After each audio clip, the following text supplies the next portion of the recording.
नमस्कार, आप देख रहे हैं कि एच लाइव हिमाचल। मैं हूं आपके साथ पूजा राजपूत। आज इस इवनिंग बुलेटिन में हम आपको हिमाचल प्रदेश की तमाम बड़ी खबरों से रूबरू करवाएंगे।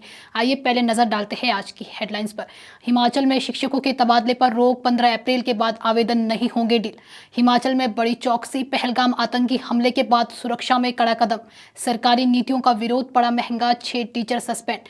हिमाचल में वीकेंड पर सैलानियों की संख्या में 50% कमी, टूरिज्म पर असर। शिमला में स्कूलों के पास खुल रहे शराब ठेके, नियमों की उड़ाई जा रही धज्जियां। युवक का मर्डर कर दोस्त हुआ फरार, तलाश में जुटी पुलिस। हिमाचल प्रदेश में तापमान का बढ़ता प्रकोप, गर्मी ने तोड़े रिकॉर्ड। और अब खबरें विस्तार से। हिमाचल प्रदेश में शिक्षक तबादले सरकार के लिए गले की फांस बन गई है। स्कूल शिक्षा निदेशालय में तबादलों से जुड़े 18,000 डीओ नोट जमा हो चुके हैं।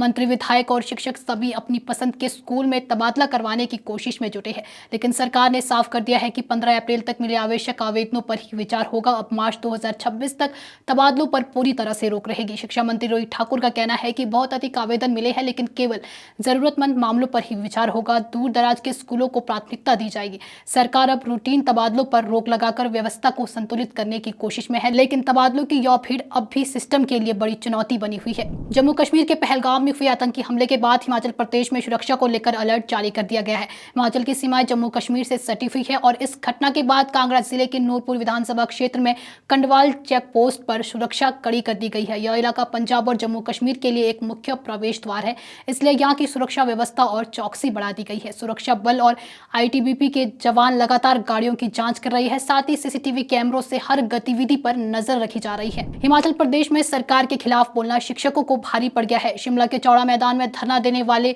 6 प्राथमिक शिक्षकों को सरकार ने सस्पेंड कर दिया है। शिक्षकों पर आरोप है कि उन्होंने सरकार की नीतियों के खिलाफ अपमानजनक टिप्पणी की और विरोध प्रदर्शन में शामिल हुए। शिक्षा सचिव ने स्कूल शिक्षा निदेशक को सख्त कार्रवाई के निर्देश दिए हैं और प्रदर्शन करने वाले शिक्षकों का 1 दिन का वेतन भी काटा जाएगा।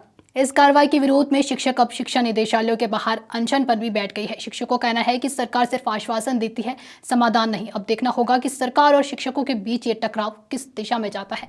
हिमाचल प्रदेश में पिछले वीकेंड पर सैलानियों की संख्या में 50% की कमी आई है। कश्मीर के पहलगाम में आतंकी हमले के बाद राज्यों के पर्यटन स्थलों पर इसका असर देखा गया है। शिमला, चायल और कसौली जैसे प्रमुख स्थानों पर होटलों की ऑक्यूपेंसी 80 से 90% से घटकर 40 से 50% रह गई है। हालांकि कुल्लू में पर्यटकों के वाहनों की संख्या बढ़ी है।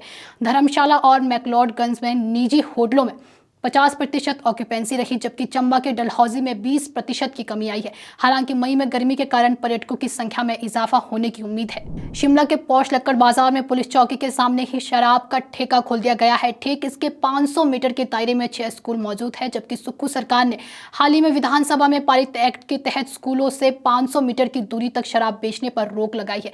शहर में एमसी शिमला द्वारा 19 शराब के ठेके खोले जा रहे हैं, जिसमें से कई शिक्षण संस्थानों के 100 से 200 मीटर के दायरे में है। जनता विरोध कर रही है। तारा हॉल और कैंथू में विरोध के चलते ठेके बंद करने पड़े, लेकिन लक्कड़ बाजार जैसे इलाकों में नियम ताक पर रख दिए गए हैं।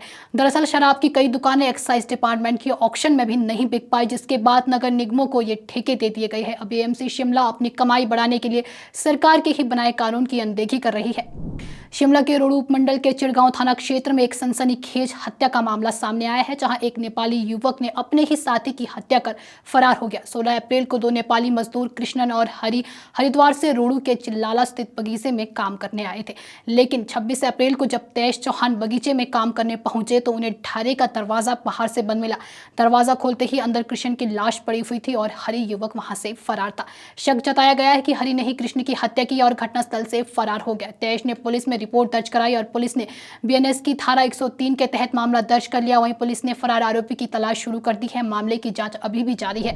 हिमाचल प्रदेश के मैदानी इलाकों में गर्मी का प्रकोप लगातार बढ़ रहा है। ऊना और पांवटा साहिब में तापमान 40 डिग्री तक पहुंच गया है और यह वृद्धि आम जनता के लिए परेशानी का कारण बन चुकी है। सुंदरनगर में तापमान 36.5 डिग्री, वहीं मंडी में 36.2, वहीं कांगड़ा में 36.9 डिग्री, हमीरपुर में 36.8 और नाहन में 35.1 डिग्री सेल्सियस रिकॉर्ड किया किया गया है। गर्मी के कारण लोग घरों से बाहर निकलने से बच रहे हैं। तेज धूप और बढ़ते तापमान से लोग परेशान हैं, खासकर ऊना, बिलासपुर, कांगड़ा, हमीरपुर और पांवटा साहिब में। मौसम विभाग के अनुसार अगले कुछ दिनों तक इन इलाकों में यही स्थिति रहेगी। 1 मई से मौसम में फिर से बदलाव आ सकता है और कुछ ऊंचाई वाले क्षेत्रों में बारिश की संभावना जताई गई है।